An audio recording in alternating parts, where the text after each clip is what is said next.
space as Discovery clears the tower. Discovery, go and throttle up. Discovery, roger, go for deploy. Thanks, Karen, and to everybody in the shuttle program. The crew is go for launch. Roger, I will be in orbit. We have followed in their footsteps to get us where we are today.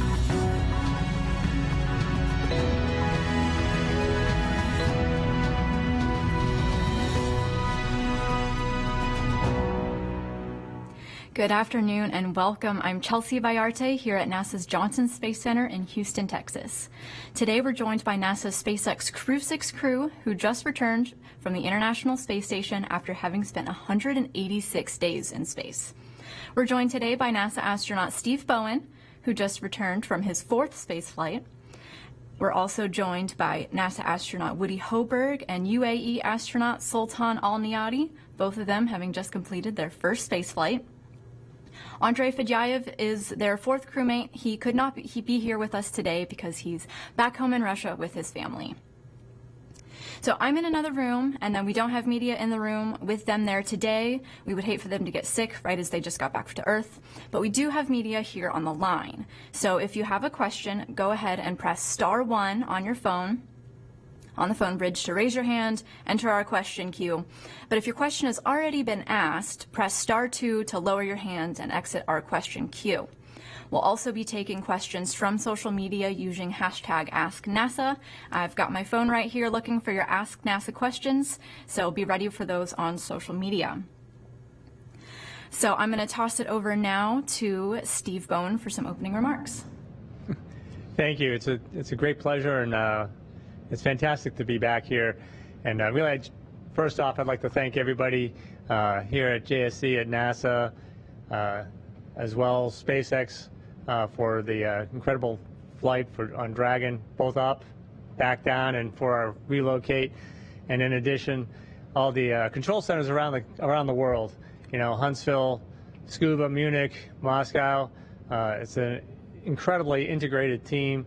And we're actually just a few weeks away from coming up on more than 23 years of continuous presence on board the ISS in low Earth orbit.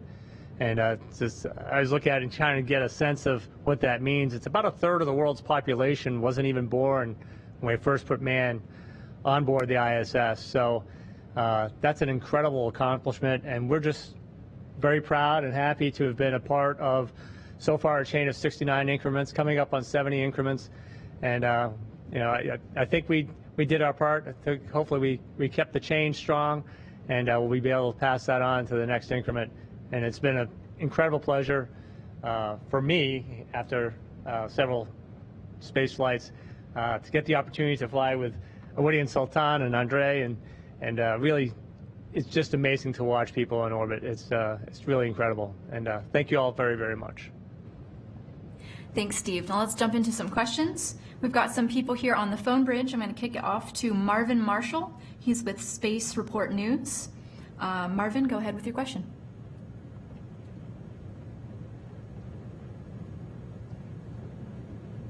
Looks like Marvin has exited our queue. We'll see if we can get him back. And now go to Elizabeth Howell. Elizabeth is with space.com. Hello, everybody. Welcome back. I'm glad that you're safe. I wanted to ask a question of Sultan. Are you able to talk a little bit more about the plans for yourself and also for the UAE Space Agency for the human spaceflight program? Because we really enjoyed your tweet saying space, this is not a goodbye. Thank you. Yes, thank you, Elizabeth. And again, it's really nice to be back and meeting with people who supported us throughout the mission. Indeed, our program is continuous. It was announced to be sustainable from the first day. My mission is a continuation for the space program, starting from my colleague Hazal Mansouri, who flew in 2019. This is the 2nd mission. We have astronauts under training that they'll finish next year. So it's a continuation of the human space flights. And I'm happy actually to be part of it, and the UAE is committed to actually going further into space. And as you may know, UAE has signed the Artemis Accords, and hopefully we'll get to be part of it in the future. And yeah, I'm really happy with the overall performance of the activity in the UAE, and I think it's going to be really interesting in the near future. So we're going to flip over to a social media question, and this one is going to be for all of you. We talked a little bit about food before your mission, but now that you've been to space and back, Tori on X wants to know, what is your favorite food to eat in space? I think, honestly, our favorite food to eat in space is the fresh food we occasionally get when visiting vehicles show up. But on sort of a general, throughout the mission thing, mine changed. There are certain things I had early on that by the end I didn't want anymore, and toward the end I think the spaghetti and meat sauce I think is what we settled on for me. And what about you? Yeah, my favorite was pretty consistent with macaroni and cheese. That was always a special treat when that was available. But Steve's absolutely right. The variety in food is also really important, and we have an amazing food lab here at JSC that provides just a really amazing range of delicious meals. I was a big fan of making tacos, of quite a variety, so all sorts of different filling combinations, and that kept things interesting. I totally agree. We have a big menu. Honestly, we bring food from JAXA, for example, from ESA. We have the standard menu from NASA, and we got to try some Emirati food as well. We did an Emirati night, actually, when we tried some Emirati food. But honestly, 6 months is a long duration when you start to feel bored from a specific food. But again, I have a specific, I would say, food that I really liked right until the end of the mission, which was a mango salad.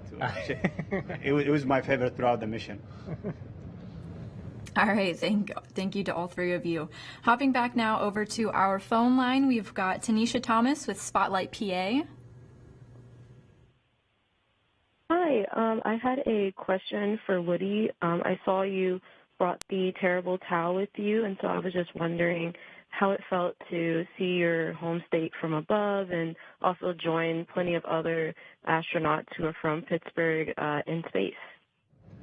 Oh, thank you so much. Yes, it was an honor to continue that tradition. And yeah, it was really fun. It was right from the beginning of getting assigned and realizing it was possible to bring a few small items. I really wanted to bring a terrible towel, just as a lifelong Steelers fan. And seeing my hometown from orbit was amazing. It's amazing how quickly the scenery goes by underneath us, but those familiar landmarks that we've seen so many times. I mean, I could see the Three Rivers just standing out clear as day so many times passing over. So that was really, really fun. All right, Woody, I've got another one for you, but also joined this time with Sultan. We've got a question from Shatadal on X, who asks, how does it feel to be in space for the first time?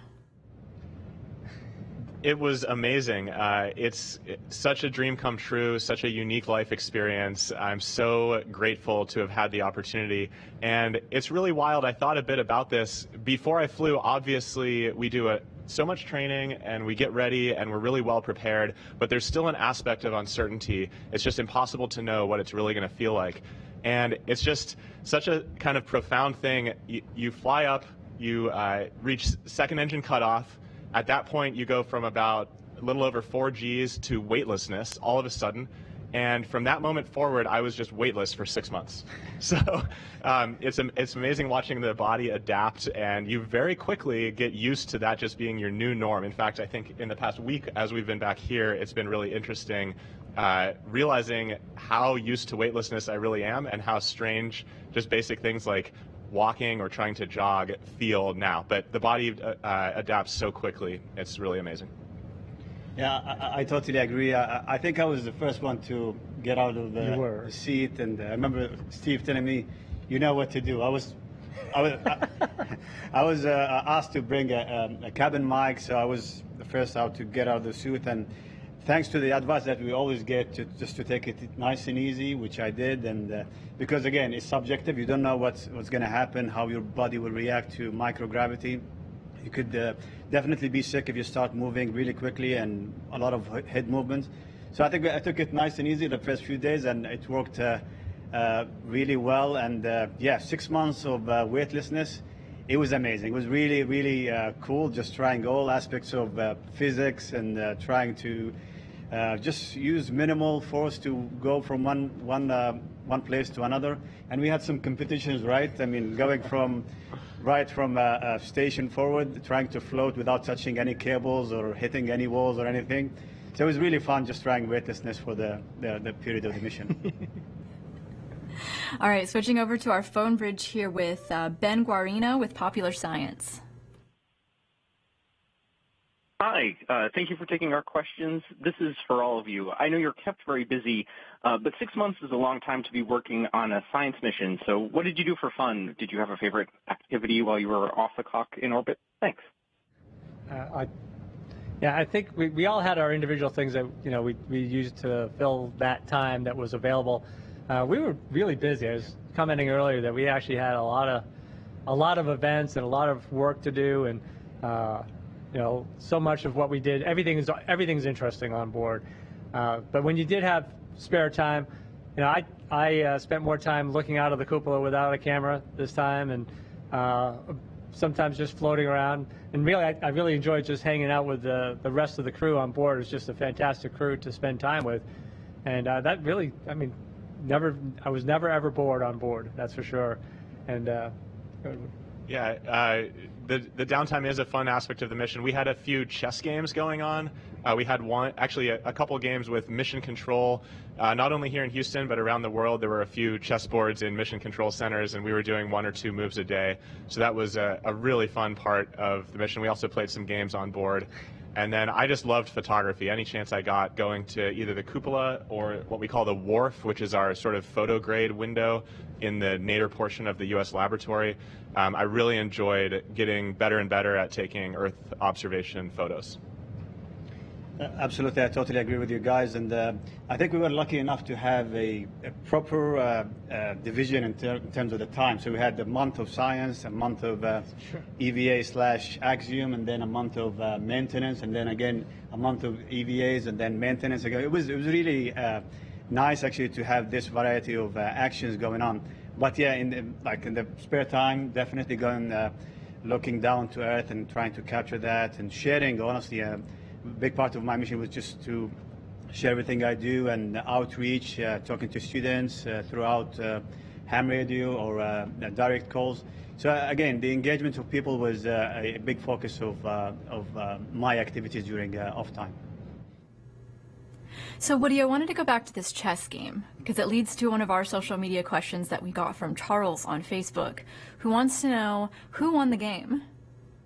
I think we actually came out victorious twice, which it's funny. I'm actually not a particularly good chess player. I really enjoy the game, but we had the whole crew participating from on board, and I think we got lucky a few times. We have the advantage on board of having some continuity of move to move. We kind of know the strategy we're taking, whereas mission control is handing over 3 shifts a day, so they may come up with an idea 1 shift, and then the next shift has to deal with that and continue executing. So I suspect there was some definite chess firepower available on the ground here, and I suspect if we had had a third game, we might have had our work very much cut out for us.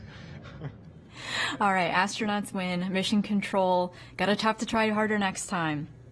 We'll go back to our phone bridge here with Mark Carreau with Aviation Week and Space Technology. Thanks. My question's for whomever or each of you. You had a large, broad science agenda, which is not unusual for the crews, but I just wonder, what's your sense of how engaging, satisfying, and motivational it is to pursue all those science and technology projects? It's incredibly engaging, and I think we'll all have an answer to this, but what surprised me is there's just so much. You can't get so wrapped up and focused in any one of the science projects you're working on. You really try, you get in there, you work ahead of time, you study a little bit, make sure you understand what you're doing, get through the procedure, and then right away you're scheduled onto something else, which as I said earlier, I was never ever bored, and it was just, the variety is absolutely amazing, and there's so much science that goes on that we never actually directly interact with, and it's just absolutely amazing to be a part of that. Yeah, it was amazing. The variety is incredible. A couple just small examples that stood out for me as really interesting. We had a facility where we were doing some biofabrication. It's called the biofabrication facility. We actually printed the first section of meniscus ever printed in space, and that facility is now, it actually took kind of some trial and error. There were some setbacks along the way throughout our mission, but by the end we had successfully printed this meniscus, and that facility is now going on to do some cardiac cells and also blood vessels in the future. So that's going to be really cool. Those are structures that with the viscosity of the liquids and the sedimentation and settling that you would have in 1G, you just can't do that on Earth. And so it's kind of a technology demonstration to be able to do these things in weightlessness in low Earth orbit. That was really rewarding to work on. I remember seeing Sultan working on beating heart cells. That was incredible to see. And we worked on one experiment called Capizorb, and that one was really fun because it was just the first time that the team was doing it in space, and it was looking at capillary action of fluids moving through small channels, and just seeing the team's excitement at, you know, seeing things that were almost what they expected but not quite, and getting to work with the team of principal investigators on the ground was honestly really rewarding. There was a real excitement working on that payload. Yeah, I totally agree with you guys, and honestly, the best part of it when you see like the reaction from the scientists. Yeah. So you'll be in a headphone and you're applying some medication or maybe just moving the samples under a microscope, and then you even like feel their real excitement seeing, as you mentioned, a heartbeat or a tissue. It's really amazing, and you feel how important the mission is, and why do we go to space and why do we explore? Because it's a unique environment to give us an insight for tissues, for example, or any biofabrication or the effectiveness of medication. So it's really amazing, honestly, and humbling to be part of such effort and let's say mission. So it sounds like a whole ton of exciting biology experiments, as much as other disciplines as well going on the space station that you guys got to work on. Thank you for your question. I want to go now to David Curley with the Discovery Channel. Yeah, I need a new meniscus. Thank you for doing the experiment. My question is actually for Captain Bowen.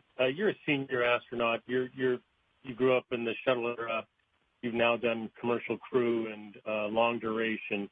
Can you give us some examples of how those experiences were different and changed, and what do you see it for the next 5 to 10 years in the future for future missions? Thank you.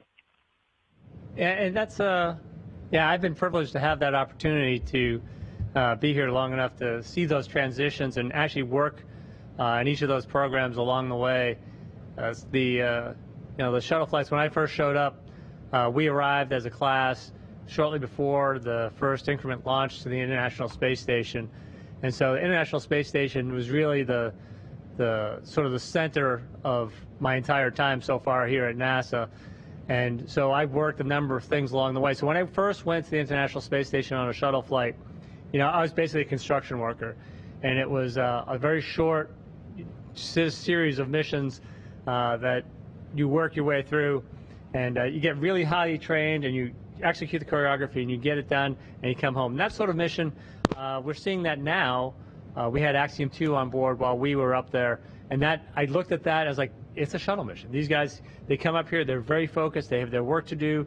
We help support them, help them understand what they don't have time to adjust to, and I think it ends up being a very successful model for that sort of mission. So when I first came to station, life on board station was short, and there are certain things I learned. The odor of space station was similar to an odor of a submarine. That's not necessarily a good thing. You get used to it pretty quick. And so for a long duration mission, it was really interesting for me to sort of witness that transformation from that high intensity short to a much longer, maybe slightly lower intensity. I still felt it was pretty intense along the way. But the changes that you see in your body, which these guys really experienced wholly for the first time. I had my markers. I told them before we got there that, as we get past the first couple of weeks, I'm as much a rookie at this as they are. and it was really amazing to have the opportunity to be a part of that. The model that we're using, I think, helps sort of keep that continuous. The things we're learning by having long duration missions, not just for long duration for exploration for NASA, but actually we are also subjects of a lot of this science as well. As we've been joking that your mission really isn't over till the last sample is taken, and we've got another month or so of that to come. But just being a part of that and that sort of mission, and then I also worked exploration, so I worked part of sort of the Artemis and Orion programs, and that is sort of a different step entirely. And so I think each of these models really has their place going forward, and I'm hoping we're going to continue with these shorter science-based missions, regardless of where that comes from. We could maybe get back into the business of that at some level. The long duration missions, they're looking at different lengths of increments.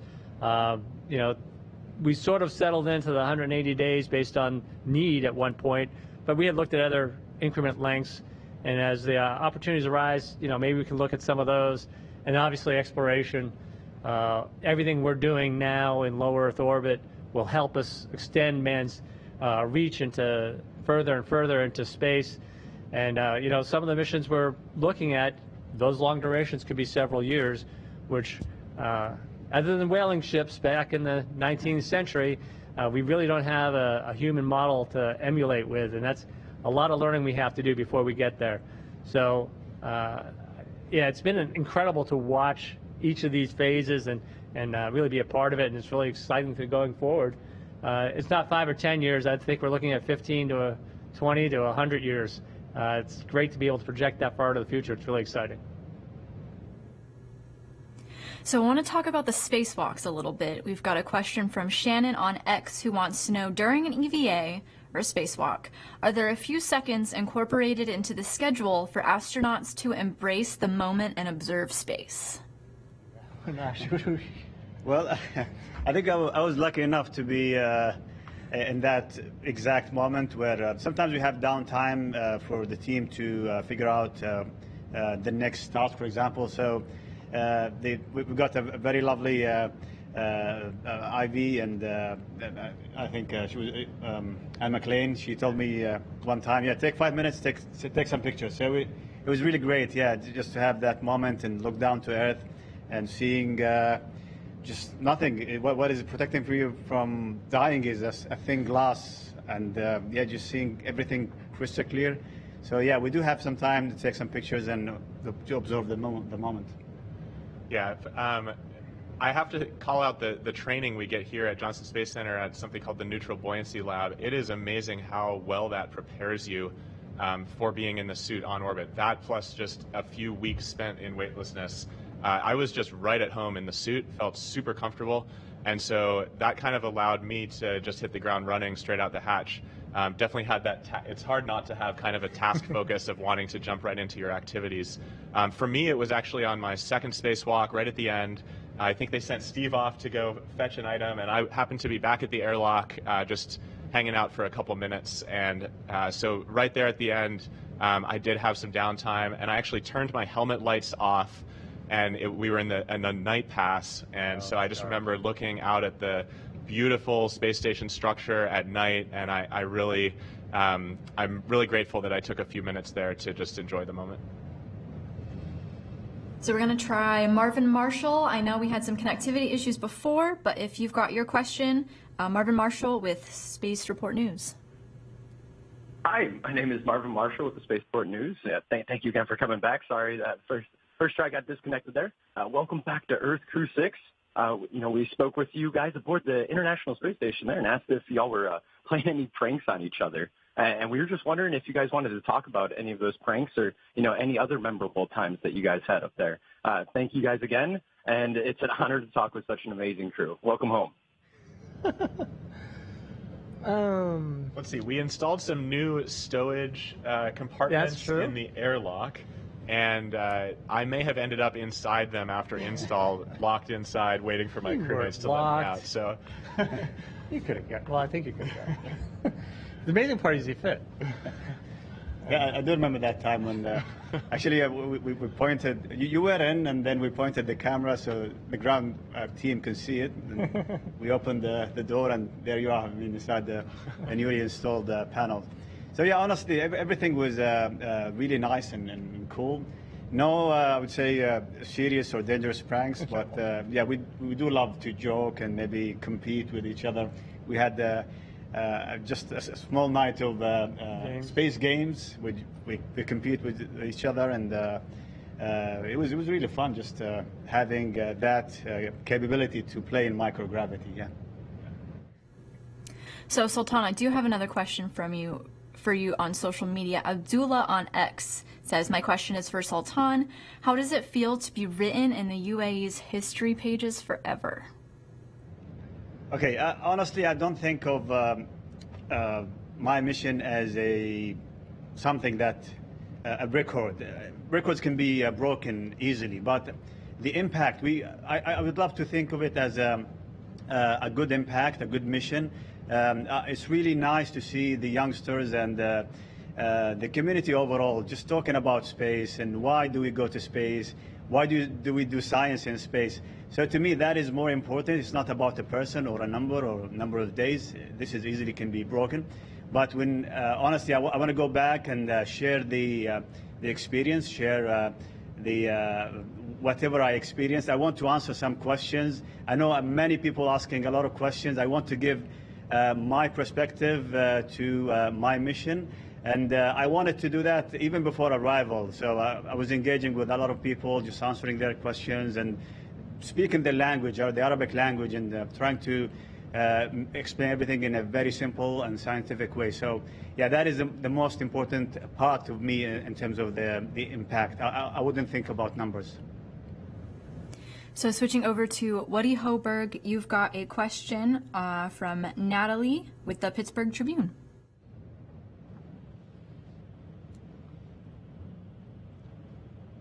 Hi, Natalie. I'm ready for your question. Natalie, are you online? Woody. This is for Woody and the rest of the team. After being out in space for 6 months and seeing Earth and the magnificence of space and everything from a totally different viewpoint, now you come back, did it change your philosophy or your perspective on on how to live life in the human race? And any trips back to Pittsburgh at all, Woody? Actually, yeah, I will be back in Pittsburgh in just a few weeks. My little brother still lives there, and I'm looking forward to coming and visiting in not too long. Seeing the planet from space is just incredible. The perspective we have, we're in low Earth orbit, so we're actually only about 250 miles above the surface of Earth. Earth is like 8,000 miles in diameter, so we're actually pretty close to Earth still, but we're just high enough to really get that incredible perspective of just how thin the atmosphere is, and it's just kind of right there in your face how precious and fragile this place is. So I definitely, as somebody who loves the outdoors, I've always felt passionate about protecting this amazing planet we call home, and I only feel more strongly about that after seeing it from low Earth orbit. Thank you for your question, Natalie. So going back over to social media, from Slobodan has a question about the general process of recovery now that you're back on Earth. Can you talk a little bit about that, and what is the average recovery time of a crew after being back from the ISS? Yeah, so as I commented earlier, we've really just started our recovery, and they block off about 6 weeks, and most crew members through the years have commented about 6 weeks. It feels like Earth is normal. It feels like this is where you've always been, this is where you belong. Sort of like space. When it took about 6 weeks, and maybe a little bit longer for your headspace. But every crew is different. Everybody's a little bit different. My adjustment this time has been obviously a little bit different than my shuttle recoveries, because I was in space a lot longer and I'm significantly older. So my knees are a little stiffer. I probably could have used the meniscus before we get back. We did have some doctors on board, but I'm anticipating I feel pretty good right now. So we got about 6 weeks, and that's about standard. How are you guys feeling? Yeah, it's wild, both directions. Like Steve said, I kind of think of it as a bit of an asymptotic curve. So every day feels a little better, but even after 1 week, I'm maybe 80 or 90% is how I feel right now. And I think even after 2 weeks, I'll probably be feeling close to 100%, but still just a little off. And that matched my experience adapting on orbit too. It's pretty profound, all the just physical changes in the body. Your vestibular system goes through a lot, going from 1G to 0G and then back to 1G. Fluids are shifting in your body because you go from having that kind of gravitational gradient on your blood pressure to not, and now we're back to having that. And it's just, yeah, you really feel it. But it's also amazing how after a couple weeks, it just feels like your new normal and you're functioning kind of near that 100% level. So similar question, a bit of a follow on another social media question that we have from Nishath.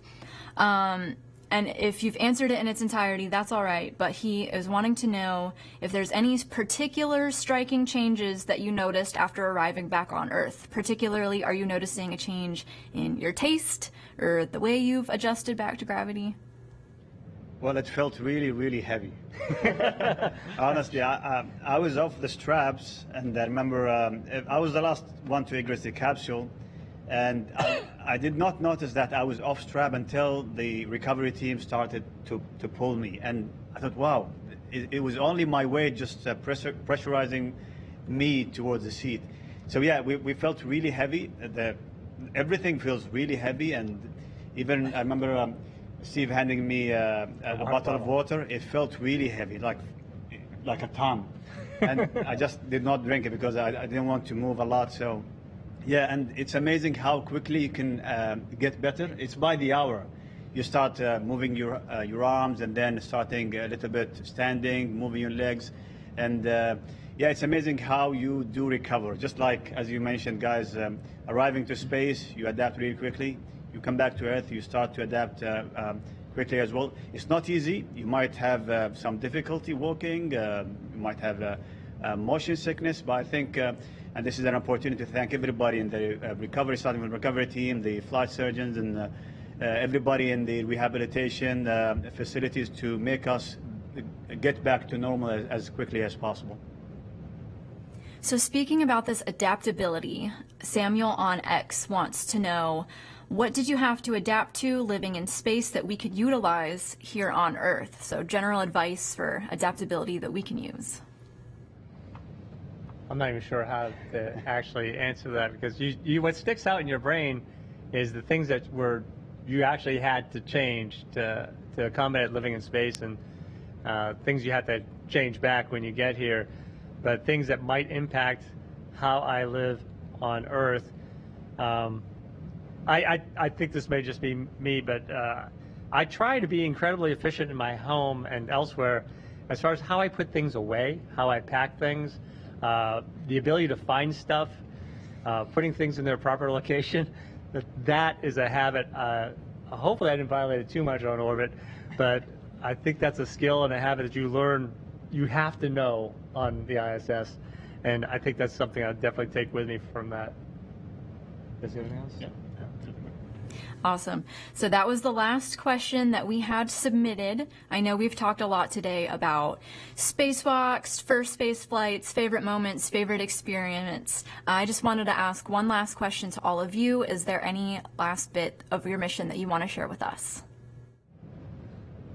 I think that as we get the opportunity to go through the photographs and videos and things that we managed to gather on orbit, those things that will be much longer lasting than our memories, basically.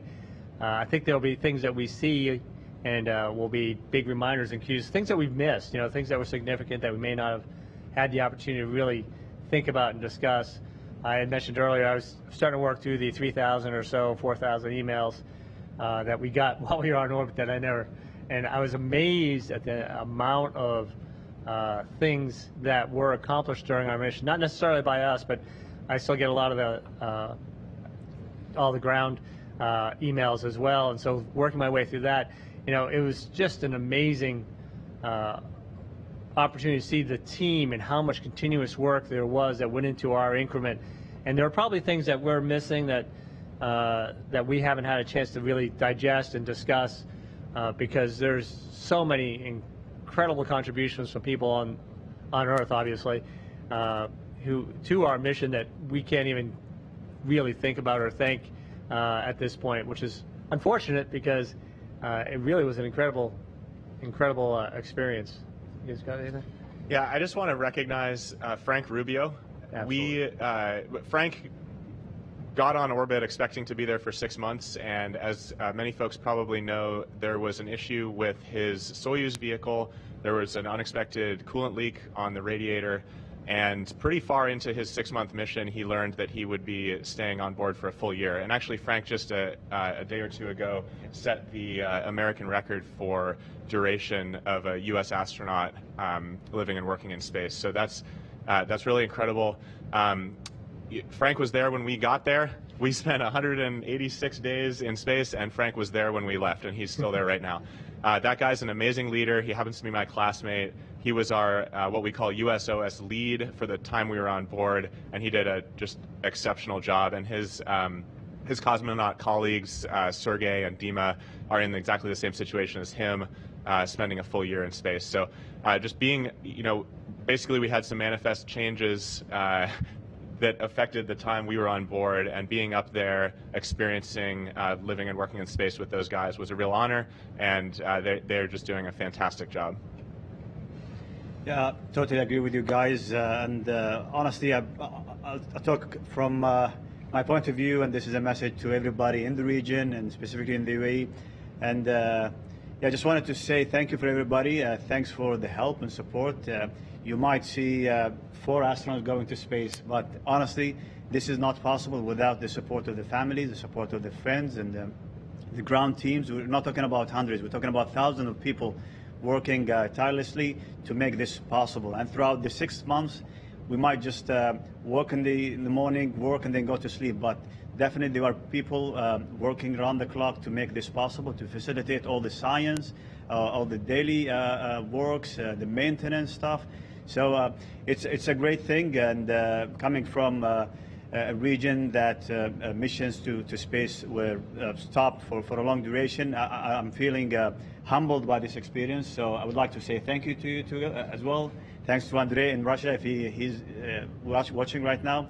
So and I get to be asked honestly, do you want to go to space again? And I would say definitely I want to go to space. And if I get to travel with you guys again, I would definitely go with you again. So thank you so much. Thanks, Sultan. I want to extend my thanks to all of you, Woody Hoberg, Steve Bowen, and Sultan Al-Niyati for joining us here today. And I want to thank everyone on the phone bridge and on social media for sending in their awesome questions. Crew 6, we wish you all the best. Thank you for being here with us today. That concludes our Crew 6 post-landing news conference. Thank you for joining us.